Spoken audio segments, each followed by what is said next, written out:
The man placed a crumpled $5 bill on the marble counter. "I need to make a deposit," he said.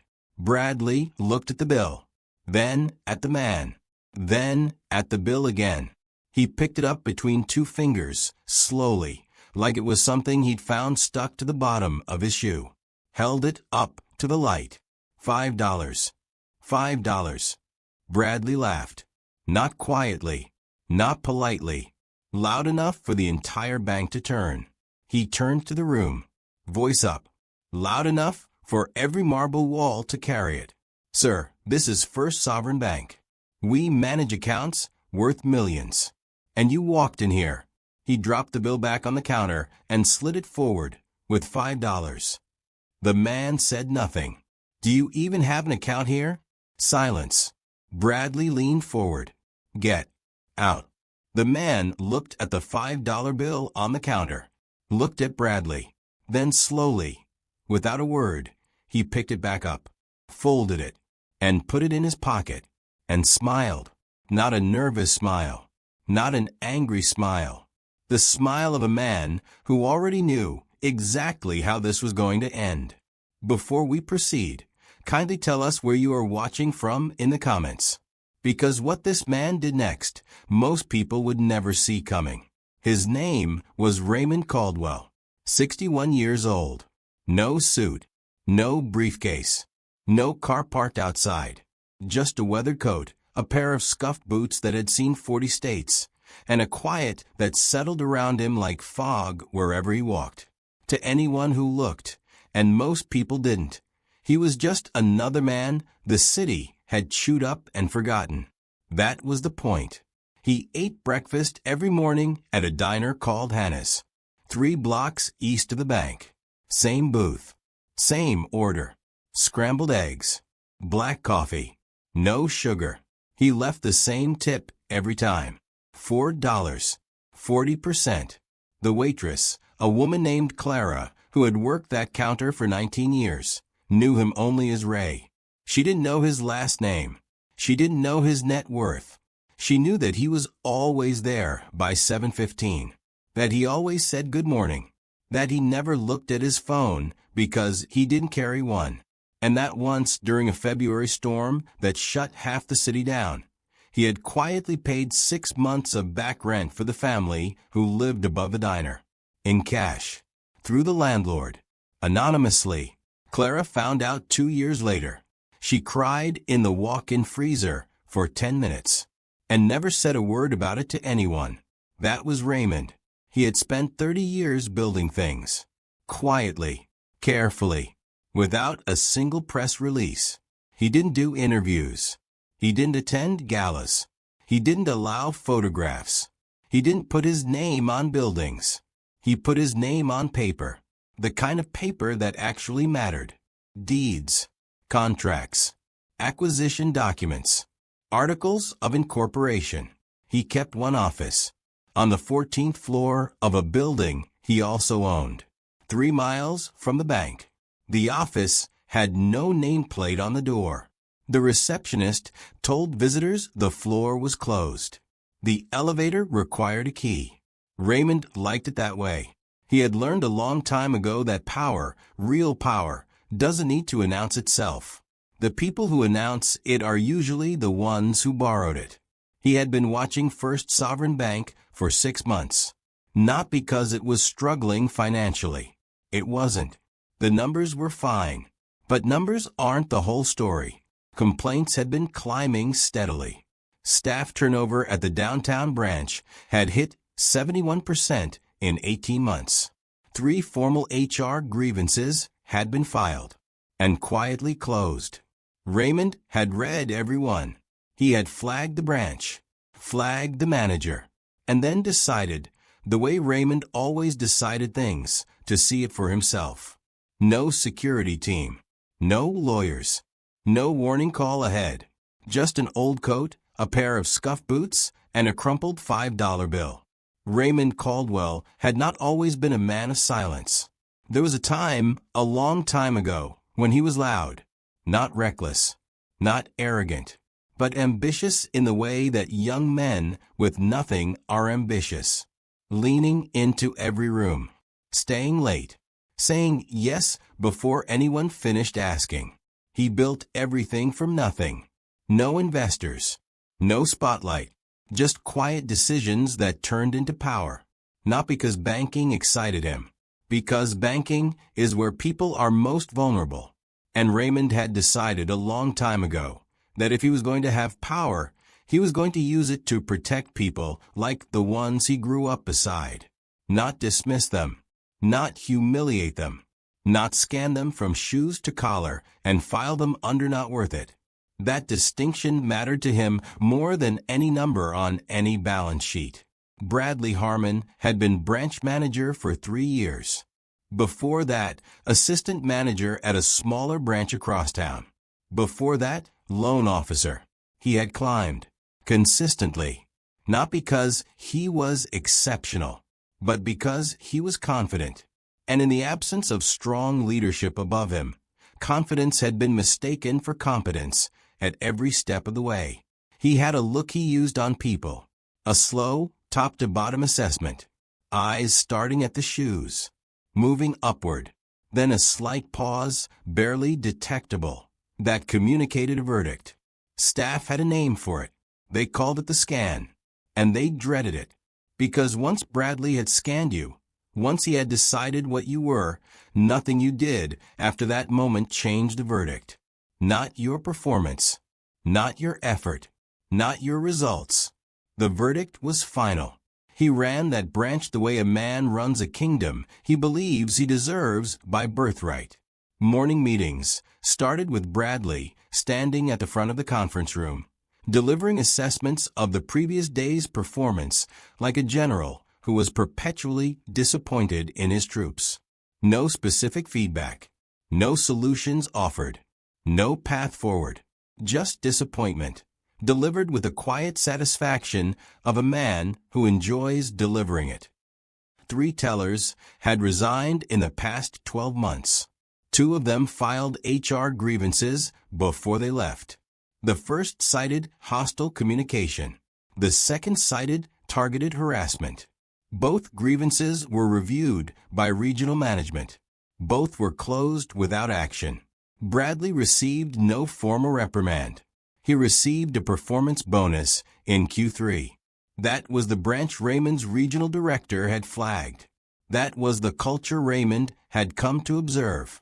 Not in a boardroom, not through a report, in a lobby, with a $5 bill and worn boots. Raymond was not the first.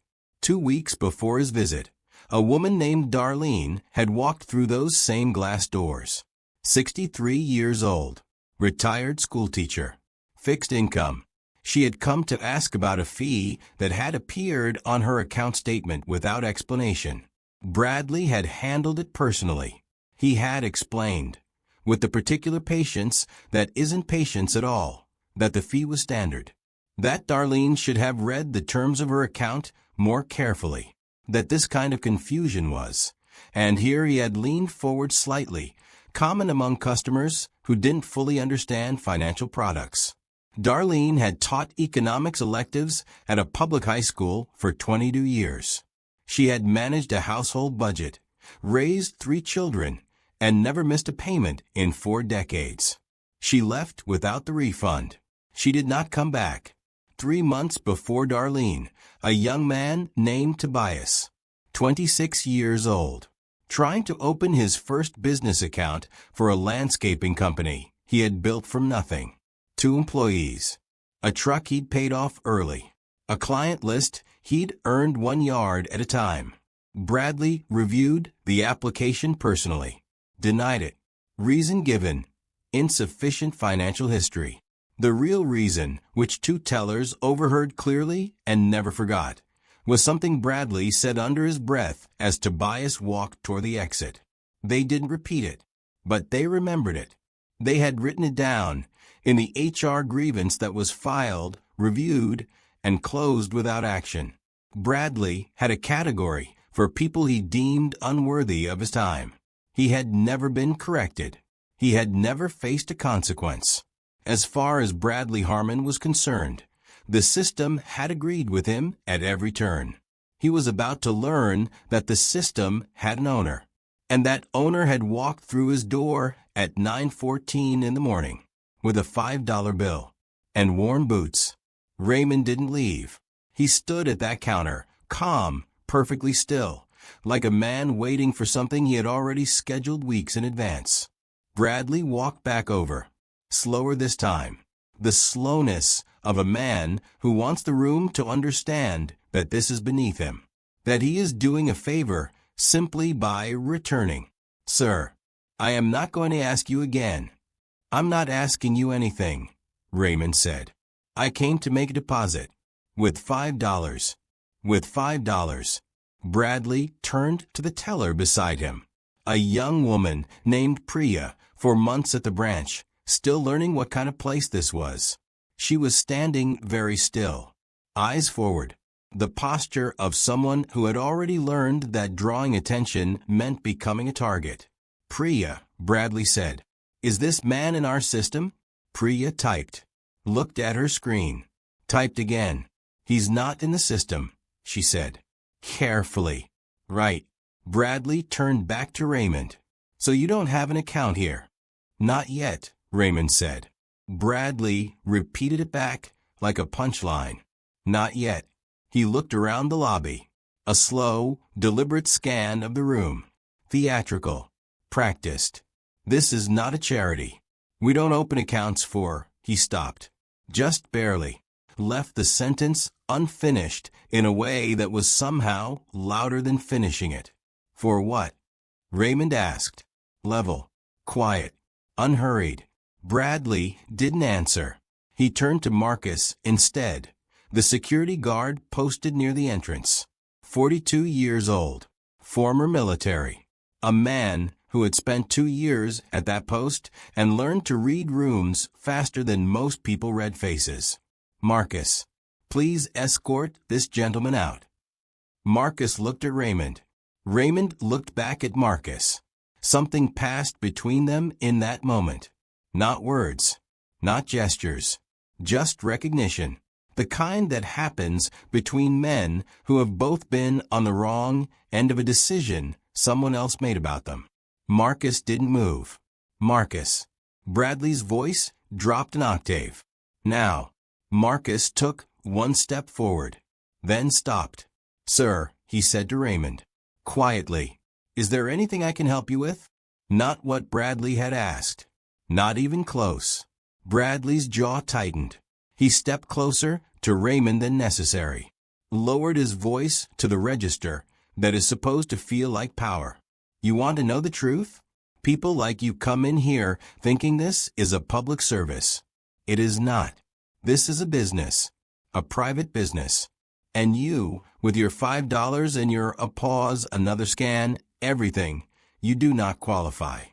Raymond looked at him for a long moment. "People like me," he repeated. Not a question, just the words, placed on the marble, between them like something that could never be taken back. "Get him out," Bradley said. "Now. I don't care how." The lobby had stopped. Not the polite kind of stop, where people pretend to look away. The real kind. The kind where a transaction pauses mid-count.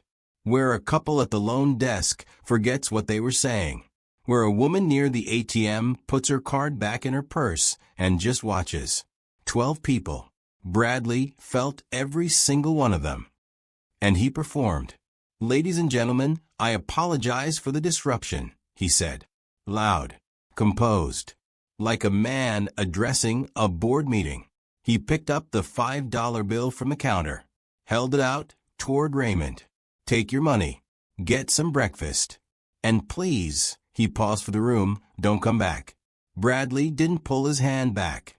If anything, he extended it further. The $5 bill now inches from Raymond's chest. "Take it," he said. Louder this time. Sharper. Or is this part of the performance? A few people in the lobby shifted. Not uncomfortable enough to intervene. Just enough to stay and watch. Bradley smiled. Thin. Controlled. "I've seen this before," he continued. "You come in, make a scene, hope someone feels sorry for you." A pause. Just long enough. It doesn't work here. He turned slightly, angling his body so the room could hear him clearly. This is a financial institution, not a shelter. That did it. A quiet reaction moved through the lobby. Not quite laughter, but close enough. Priya's fingers froze above her keyboard. Marcus lifted his head, just slightly. Bradley took one final step closer, lowered his voice, but not enough to hide it. "You want help," he said. "There's a church 2 blocks down. Try there." One of the businessmen in the waiting chairs made a sound. Not a laugh, but something adjacent to approval. The kind of noise men make when someone else does something they wouldn't have done themselves, but are glad someone did. A young woman near the entrance looked away. Priya stared at her screen. Marcus stared at the floor. Raymond looked at the bill in Bradley's outstretched hand. He didn't take it. He didn't look away either. He held Bradley's gaze for exactly 4 seconds, then reached into the inside pocket of his worn coat and pulled out an envelope. White, sealed, unassuming. He placed it on the marble counter, directly in front of Bradley, and pressed it flat with one slow, deliberate hand. "Before I go," Raymond said, "you should open that." Bradley stared at the envelope. For the first time since Raymond had walked through those doors, there was a pause before he spoke. "What is this?" "Open it," Raymond said. Not a threat, not a request, an instruction. Bradley picked it up. His first instinct was to hand it back, or set it aside, some gesture that told the room he was still the one in control of this moment. But the room was watching, and something in Raymond's absolute stillness, that complete unreadable calm, made Bradley's hands open the envelope instead. Inside, a single document, 1 page. Letterhead at the top, Caldwell Capital Group. Articles of ownership. Holding structure. A subsidiary list running 11 lines. Bradley's eyes moved fast at first, the way eyes move when they're scanning for something to dismiss. Then they slowed. Then they stopped. 3rd line from the bottom. First Sovereign Bank. Branch network. All 42 locations. Principal owner, Raymond A. Caldwell. The room had gone quiet in the way rooms go quiet when something irreversible has just occurred. When a door closes that will never open the same way again. No one moved. Not even Bradley. Bradley looked up.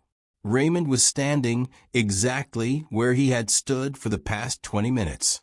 Same coat, same boots, same expression. "I've owned this bank for 11 years, Raymond said. No drama in his voice. No heat. No satisfaction. The way a man states a fact that has simply always been true. "I came in today because my regional director flagged this branch. Highest customer complaint rate in the network. 3 consecutive quarters. Staff turnover above 70%. 2 unresolved HR grievances that should never have been closed." He let that land. Let it settle into the marble. "I wanted to see the branch for myself. Understand the culture. Understand the leadership." He looked at Bradley. "I've seen enough." Bradley's mouth was open. Nothing was forming. The $5 bill was still on the counter between them. Raymond reached down, picked it up, folded it once, put it back in his pocket. "Your regional director will contact you before end of business today." Then he turned. He buttoned the top button of his worn coat. Slowly, the same unhurried deliberateness with which he did everything, and walked toward the glass doors. The lobby did not make a sound. Not the mother near the ATM. Not the couple at the loan desk. Not the 3 businessmen, none of whom were making any sounds now. Not the young woman near the entrance who had looked away earlier. She wasn't looking away now. And not Marcus, who stood at his post, completely still, watching a man in scuff boots walk out the front door of his own bank. The call came at 4:47 p.m. Regional Director Patricia Osei had been with Caldwell Capital for 9 years. She had built a reputation, not unlike Raymond's, for doing difficult things cleanly and without spectacle. No announcements, no public displays, just decisions, made clearly, carried out completely. She had already reviewed Bradley's full file before she picked up the phone. The HR grievances, the resignation letters, the performance reviews that praised his numbers while ignoring everything underneath them. The conversation lasted 11 minutes. Bradley didn't make it to 5 o'clock. His access badge was deactivated at 4:59 p.m. His computer was logged out remotely at 5 p.m. His personal items were collected from the branch manager's office and placed in a standard banker's box by a junior employee.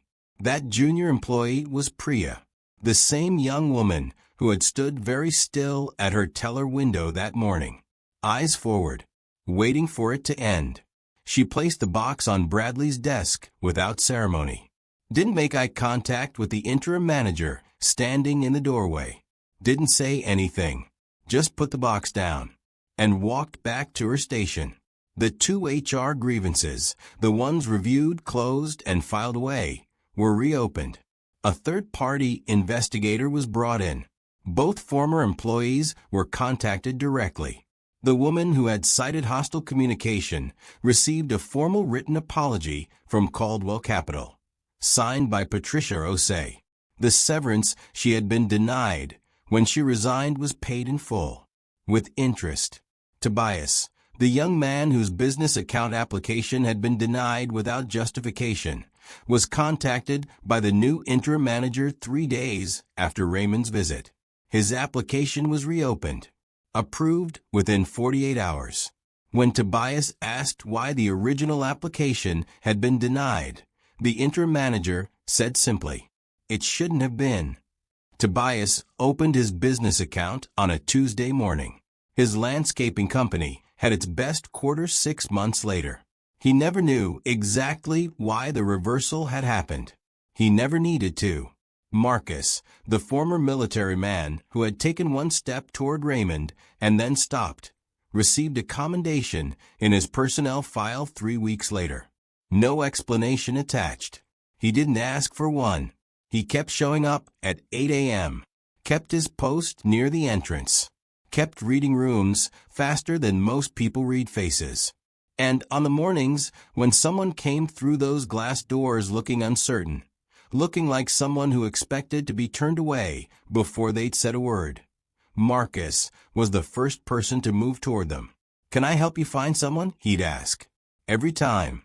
Clara, the waitress who had known Raymond only as Ray for 11 years, noticed that he came in a little later the morning after his visit to the bank. 7:42 instead of 7:15. She poured his coffee without being asked, set it down in front of him, didn't say anything, didn't ask where he'd been or why he looked tired around the eyes, just poured the coffee and went back behind the counter.